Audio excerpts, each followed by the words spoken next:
A little bit about Autumn Leaves. This one, I thought it was a lot older than it actually is. It was originally written in 1947. Actually, I think what I read was actually it was originally written in 45, but nobody really played it or knew anything about it until at least 47. And it was originally French. The lyrics were originally in French. The song was a French song. It didn't really gain any traction until 1955. A guy named Yves Montand, I believe was his name, he had the first like Billboard hit with it. And he's singing in French, speaking French, but it wasn't until 10 years after the fact. And then it just kind of caught on after that. After it charted out of France, it made its way everywhere else. So Johnny Mercer is credited as the lyricist for the English lyrics, not for the French lyrics. And we did a little bit of experimentation and we checked it out, and the French lyrics are quite different. Much more poetic, kind of. Same theme? Kind of like the loved one died. Yeah.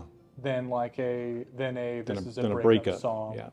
I checked out that Yves Montand version of it on YouTube, and it's pretty cool. Like it's pretty hot. It's like accordion and saxophone and vocals. It's quite nice. Mm-hmm.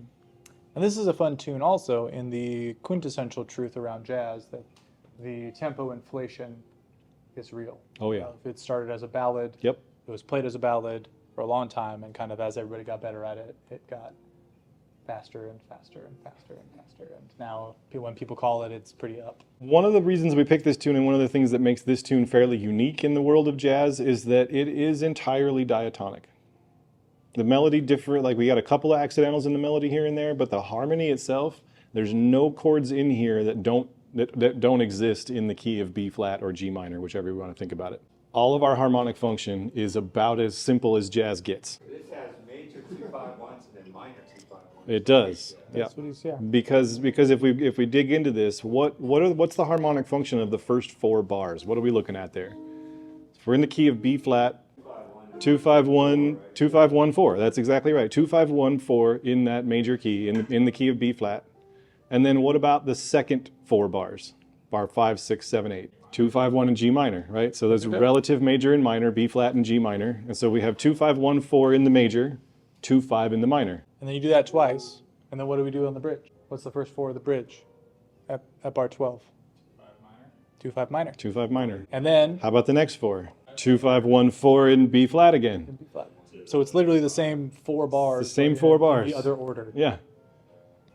And then 2-5 to 2-5 minor. And you kind of think about it as it walks down chromatically. Oh yeah, the bass line. To the 2-5 to minor again. So really, if you know 2-5-1 to the 4 in major and 2-5 to the 6 or 2-5 to the minor, that's the whole tune. That's the whole tune. So the only chords that are not diatonic is in measure 22 or 23, right, where you walk down. It is and it isn't, and it depends on how we look at that. That little section right there is actually what we call a tritone substitution. Bar number 22 and 23, we have a 1 chord, or again, not a 1, it's the G minor chord, so we think 1 in minor, but it's actually functioning as a 2-5, where it's a 2-5 to F. We're going to F, right? And instead of giving us the normal 5 chord that you would associate with the key of F, which would be a C7 chord, we're using a tritone substitution. F sharp 7 instead of C7.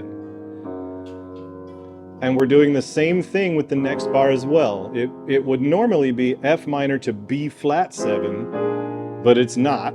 Instead, we're using a tritone substitution, the E7, which is a much better chord to push back to the A minor 7 flat 5, which is the next chord. Right? Third and 7 switch, yep. They flip rolls and it makes it so that everything else moves by a half step. Yep. Yeah, you get this really cool descending bass line.